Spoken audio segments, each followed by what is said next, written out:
بسم اللہ الرحمن الرحیم الحمد للہ والصلاة والسلام علی رسول اللہ وبعد۔ پانچویں رکوع میں اب تک جو ہماری بات ہوئی ہے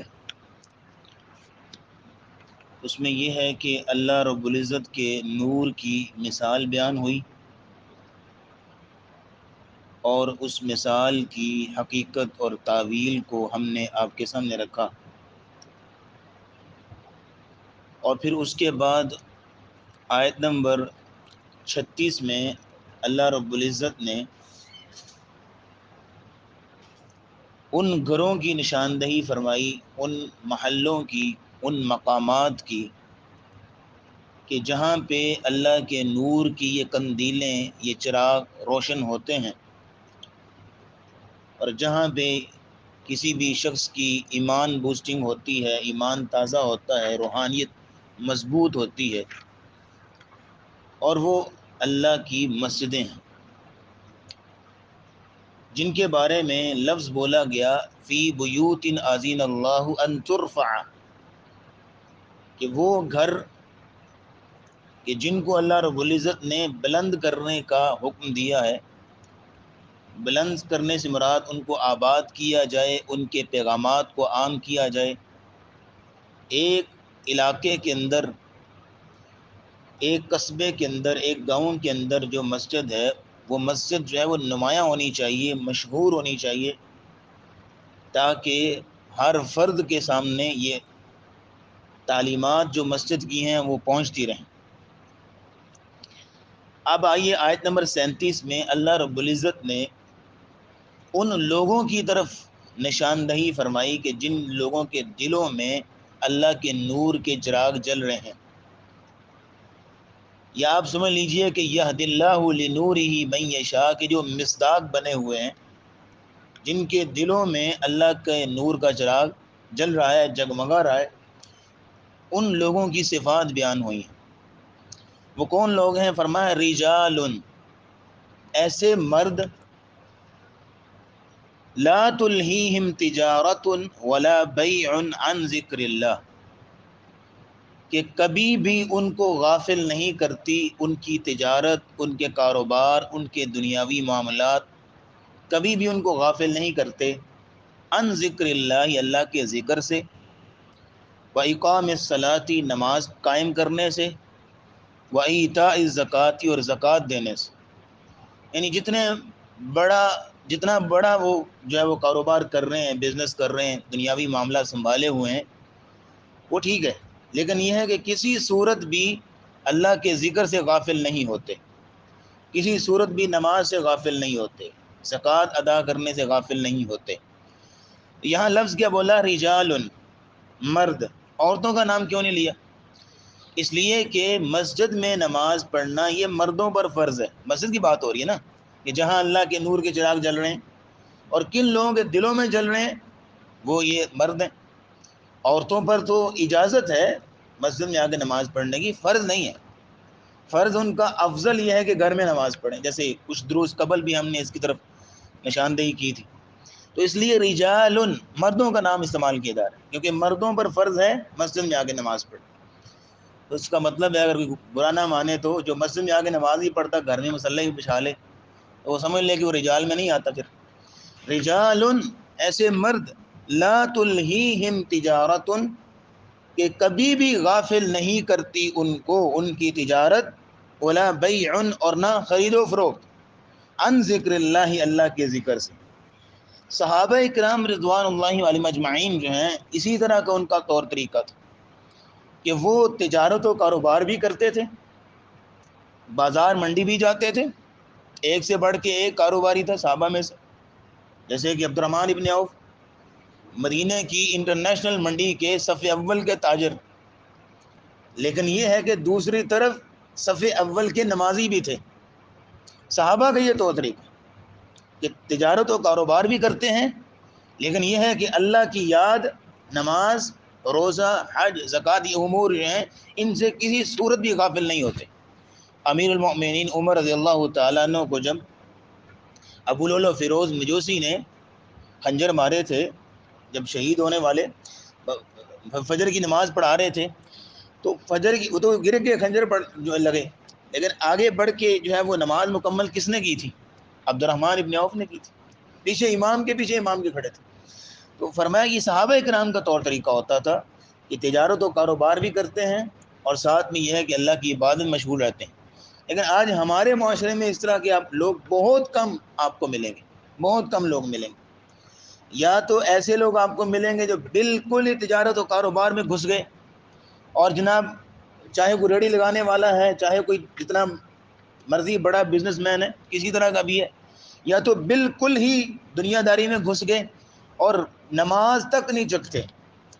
یا دوسری طرف آپ کو ایسے لوگ ملیں گے جو خانقاہیں بنا کے بیٹھے ہوئے ہیں اور ہر وقت اتنی لمبی تسبیح رکھی ہوئی ہے، اللہ اللہ، اور پہنچی سرکاریں اور لوگوں کے چندے پہ پل رہے ہیں، یا ایسے لوگ آپ کو ملیں گے۔ یعنی کچھ لوگ تو بالکل ہی دنیا داری میں نکل گئے کہ دین چھوڑ دیا، اور کچھ لوگ تو بالکل ہی جھوٹے دین کا جو ہے وہ لبادہ اوڑھ لیا اور اللہ اور پہنچی سرکاریں بنی ہوئی اور مزار چل رہے ہیں اور لوگوں کے چندے پہ پل رہے ہیں، اور کاروبار کیا وہ ایک تنکا بھی اٹھا کے یہاں نہیں رکھتے۔ دو آپ ایکسٹریم ملیں گے آپ کو۔ لیکن جو درمیان والا پہلو ہے کہ تجارت و کاروبار بھی ہے، ساتھ میں نماز روزے کی پابندی بھی ہے، یہ آپ کو بہت کم لوگ ملیں گے۔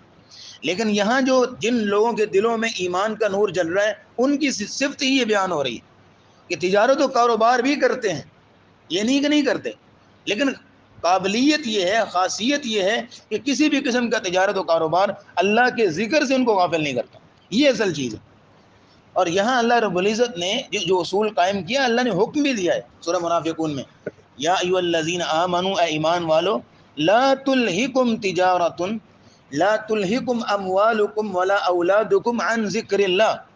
اے ایمان والو کسی بھی صورت تمہیں غافل نہ کرے تمہارے مال اور تمہاری اولاد، تمہاری دنیاوی ذمہ داریاں کسی صورت بھی تمہیں غافل نہ کریں عن ذکر اللہ، اللہ کے ذکر سے۔ ومن یفعل ذلک، جو ایسا کرے گا، فاولئک هم الخاسرون، یہی لوگ ہیں جو خسارہ پانے والے، جو گھاٹا پانے والے۔ تو دنیا بالکل جو ہے وہ دن رات لگے ہوئے اپنے معاملات میں، اور نماز تک کی فکر نہیں ہے۔ 10 روپے کا نقصان ہو جائے تو بلڈ پریشر ہائی ہو جاتا ہے، اور پتہ نہیں کیا کیا ہو رہا، اس کو ڈپریشن ہو رہی ہے۔ لیکن یہ ہے کہ نماز پڑھے ہوئے شاید 10 دن ہو گئے ہوں، پرواہی کوئی نہیں، فکر ہی کوئی نہیں ہے، چل ہے، مسئلہ ہی کوئی نہیں ہے۔ یعنی اس قدر جو ہے وہ ہم بے خوف ہو گئے اللہ سے۔ فرمایا رجال لا تلہیہم تجارۃ ولا بیع عن ذکر اللہ۔ اچھا یہاں ایک نقطہ نوٹ کیجئے، اللہ رب العزت نے 2 لفظ استعمال کیے ہیں، ایک ہے تجارت، تجارت، ولا بیع، اور بیع، بیع کہتے ہیں خرید و فروخت کو، اور تجارت۔ اب تجارت اور بیع 2 لفظ استعمال کیوں کیے؟ ایک بھی ہو سکتا تھا۔ اس کی وجہ یہ ہے کہ تجارت کا جو لفظ ہے نا، یہ بڑا وسیع معنی کا جو ہے وہ لفظ ہے، جس کے اندر بہت سارے کام ہیں کہ آپ مال پیچھے سے لے کے آ رہے ہیں، اس کو سٹاک کر رہے ہیں، اس کی حفاظت کر رہے ہیں، گاڑی سے اتروا رہے ہیں، گاڑی میں جو ہے وہ رکھوا رہے ہیں،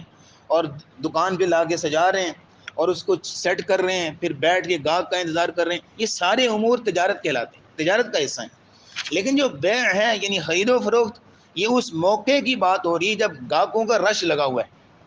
اور گاہک پہ گاہک چڑھ رہا ہے، اور جو ہے وہ کسٹمر کا ٹائم ہے۔ اس وقت جو بندہ دکان بند کر کے یا وہاں دکان چھوڑ کے اور جا کے مسجد میں عصر کی نماز ادا کرتا ہے، تو پھر نبی کریم صلی اللہ علیہ وسلم نے فرمایا اس کو عصر کی نماز پڑھنے کا ایک نہیں ڈبل اجر ملتا ہے۔ ایک تو نماز ادا کرنے کا، دوسرا قربانی دینے کا۔ تو یہ ہے تجارت اور بیع 2 لفظ استعمال اس لیے کیے گئے۔ ایک تجارت ہے عام معنی میں کہ مال لے کے آ رہے ہیں، اس کو سٹاک کر رہے ہیں، سارا کچھ معاملات ہو رہے ہیں۔ لیکن بیع کا مطلب ہے کہ عین اس موقع پہ جب گاہک موجود ہیں اور خرید و فروخت چل رہی ہے، اس موقع پہ بھی کبھی کسی صورت بھی اللہ کی یاد سے غافل نہیں ہوتے، دنیاوی فائدے کو لات مار کے وہ اللہ کے حکم کو ترجیح دیتے ہیں۔ یخافون یومن، ان لوگوں کی صفت ایک دوسری یہ ہے، یخافون، وہ ڈرتے ہیں، یومن، اس دن سے، تتقلب فیہ القلوب والابصار، کہ جس دن دل اور آنکھیں پھر جائیں گی۔ یعنی ایسا ہولناک دن ہوگا قیامت کا کہ آنکھیں پھترا جائیں گی۔ جیسے فرمایا نا، وَأَنذِرْهُمْ يَوْمَ الْآزِفَةِ إِذِ الْقُلُوبُ لَدَى الْحَنَاجِرِ كَاظِمِينَ، اس دن سے ان لوگوں کو ڈراؤ کہ جس دن کی ہولناکی کی وجہ سے دل جو ہے وہ منہ کو آ چکا ہوگا، کلیجے منہ کو آ رہے ہوں گے، یعنی اس قدر ہولناکی اور شدت ہوگی۔ فرمایا یخافون یومن، یعنی ایک تو یہ ہے کہ اللہ کی یاد سے غافل نہیں ہوتے، دوسرا یہ کہ اللہ کے خوف سے بھی ان کے دل بھرے ہوتے ہیں۔ یخافون یومن تتقلب فیہ القلوب والابصار لیجزیہم اللہ، آیت نمبر 38 دیکھیے گا، لیجزیہم اللہ، تاکہ اللہ رب العزت ان کو جزا دے، احسن ما عملوا، ان کے اعمال کی اچھے طریقے سے۔ اللہ چاہتے ہیں کہ ان کے اعمال کی ان کو اچھے طریقے سے جزا دے، بدلہ دے، انعام دے، ثواب دے۔ ظاہر ہے کہ قربانی کرتے ہیں، اب دیکھیے کہ معاملات کو چھوڑ کے، کاروبار کو چھوڑ کے اور دکانداری کو چھوڑ کے، یہ اب اس کی فیلنگ آپ کو ایک دکانداری بتا سکتا ہے کہ جب دکان کسٹمرز کا ٹائم ہو، گاہکوں کا ٹائم ہو، اور تب دکان چھوڑ کے تم جو ہے وہ مسجد میں آؤ، تو کیا فیلنگ ہے تمہاری؟ تو یہ وہی جان سکتا ہے کہ کتنی بڑی قربانی دے رہا ہے۔ بس یہ دل کو سمجھانے والی بات ہوتی ہے، کیونکہ ہمارے دل بہت چھوٹے ہو گئے، کیونکہ شیطان نے، جیسے حدیث قرآن میں آتا ہے نا، یعدکم الفقر ویأمرکم بالفحشاء، شیطان جو ہے نا تمہیں وہ فقر کا ڈر پیدا کرتا ہے، تمہارے غریبی کا ڈر پیدا کرتا ہے۔ ذرا سا کسی کو کوئی زکوٰۃ کی مد میں، صدقہ کی مد میں غریب کو دینا پڑے نا، تو دل میں کنجوسی پیدا کرتا ہے اور بخل پیدا کرتا ہے، ڈر پیدا کرتا ہے، خود کہاں سے کھاؤ گے، یہ تو پیسے کم ہو جائیں گے، یہ تو وہ ہو جائے گا۔ اور بات آئے گی کوئی نماز پڑھنے کی، تو پھر یہ ہے کہ اس میں بھی جو ہے وہ فقر کا،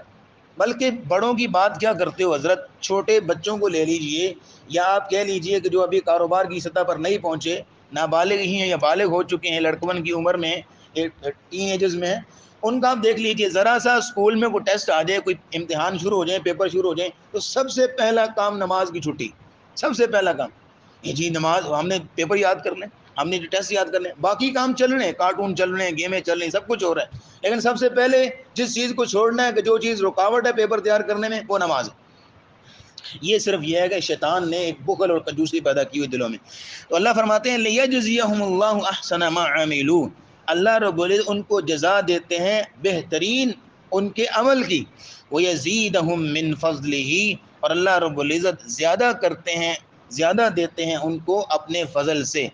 اللہ ان کو اپنے فضل سے اور زیادہ دے گا، یعنی ایک تو ان کے اعمال کا بدلہ ہے جو اللہ رب العزت ان کو دیں گے، اور جو ثواب، جو انعامات قرآن و حدیث میں آگے کہ جنت میں یہ کچھ ملے گا، وہ تو ملے گا، لیکن یہ ہے کہ کچھ ایسی چیزیں ہیں کہ جو اللہ رب العزت نے بتائی نہیں ہیں، قرآن و حدیث میں نہیں آئیں۔ جنتیوں کے لیے ایک سرپرائز ہوگا کہ اللہ رب العزت قیامت ان کو دے گا، جیسے حدیث میں آتا ہے ما لا عین رأت ولا اذن سمعت ولا خطر علی قلب بشر، اللہ نے جنتیوں کے لیے کچھ ایسے انعامات بھی تیار کیے ہوئے ہیں کہ جو نہ کسی آنکھ نے آج تک دیکھے ہیں، نہ کسی کان نے سنے ہیں، نہ کسی دل پہ ایسا کوئی خیال آیا، یعنی ایسے انعامات اللہ نے ان کے لیے تیار کر رکھے، ایسا سرپرائز ہے۔ تو فرمائے وَيَزِيدَهُم مِّن فَضْلِهِ، ان کے اعمال کی جزا بھی ان کو ملے گی، لیکن اللہ اپنے فضل سے اور بھی بہت کچھ ان کو دے گا، اور یہ اور بھی بہت کچھ اس میں اللہ کا دیدار بھی ہے جو اللہ جنتیوں کو دے گا۔ واللہ یرزق من یشاء بغیر حساب، آیت کی اینڈنگ ہوتی ہے فرمایا واللہ یرزق من یشاء، اللہ رب العزت رزق دیتا ہے من یشاء، جس کو چاہتا ہے، بغیر حساب، بغیر حساب کے، اللہ بغیر حساب کے رزق دیتا ہے۔ یعنی ایک تو اللہ رب العزت نے نیکی کا اجر رکھا ہوا ہے کہ آپ نے ایک نیکی کی 10 گنے اجر ملتا ہے، لیکن یہ ہے کہ اللہ رب العزت دیکھتے ہیں بندے کا شوق کتنا ہے، جذبہ کتنا ہے، محبت تڑپ کتنی ہے، تو پھر یہ اس حساب سے ایک نیکی کا اجر 700 گنا اور پھر اس سے بھی کئی گنا بڑھ جاتا ہے۔ یہ وہی بات، واللہ یرزق من یشاء بغیر حساب، اللہ جس کو چاہتا ہے بغیر حساب انعامات سے نوازتا ہے، اجر و ثواب سے نوازتا ہے۔ اب یہ لیجئے جی کہ اللہ رب العزت کے نور کی مثال بیان ہوئی، پھر نشاندہی کی گئی کہ اللہ کا نور کا جو چراغ ہیں یہ کہاں جل رہے ہیں، اور پھر اس کے بعد نشاندہی ہوئی کہ وہ کون سے لوگ ہیں کہ جن کے دلوں میں ایمان کا نور جل رہا ہے، ان کی بڑی اہم کوالٹی اور قابلیت آپ کے سامنے آ گئی۔ اس کا مطلب ہے کہ جو دنیاوی فائدے کے لیے، دنیاوی امور کے لیے اللہ رب العزت کے احکامات کی اور اس طرح عبادات کے معاملات کی قربانی دیتا ہے، اس کے دل میں ایمان کا نور نہیں جل رہا۔ ایمان کا نور اس کے دل میں جل رہا ہے کہ جس بندے کو یہ سمجھ آ چکی ہے کہ میں نے کچھ بھی ہو جائے اللہ کے حکم سے روگردانی نہیں کرنی، اللہ کی یاد سے غافل نہیں ہونا، اور فرمایا کہ ان لوگوں کو اللہ رب العزت ان کے اعمال کا اچھا بدلہ بھی دے گا، اور پھر ان کو مزید اپنے فضل سے بھی نوازے گا۔ وآخر دعوانا الحمد للہ رب العالمین۔